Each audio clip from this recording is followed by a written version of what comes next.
Sir, ano po ba violation namin? Bakit niyo po kami hinarang? Overloading kayo at yun ay labag sa batas trapiko. Sige, tsumpiskahin lahat ng karga nila at dadalhin natin sa station. Ikaw, driver, akin na yung lisensya at rehistro ng sasakyan mo.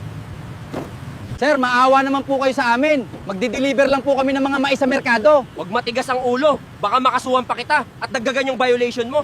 Don Pakundo, okay na po. Naharang na po namin at kinumpeska na po namin yung mga kargang mais. Sige. Daanan po namin mamaya dyan ng pera. Mukhang masaya ka ngayon, Tay, ah. Maganda ba yung ani ng mga mais? Oo anak, at ayun, pinadeliver ko na sa merkado at para maibenta agad.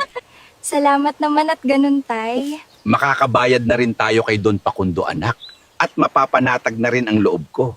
Tay, ba't malungkot na naman yung mukha nyo? Gumagabi na anak at hindi pa rin bumabalik yung mga nag-deliver ng mga mais galing merkado. Baka naaberya lang yung sasakyan, Tay. Nag-aalala lang ako anak. Baka napano na sila sa daan at bakit kay tagal nila nakabalik? Tay, magpahinga ka na lang sa kwarto mo at ako na mag-aantay sa kanila dito. Sige anak, maraming salamat. At napagod rin ako kanina kaka-harvest. Sayang naman tong mga rosas namin, parang nalalanta na ata. Bagwis, ano ba ginagawa mo dito sa labas? Ang kulit-kulit mo talaga, maliit na bagwis.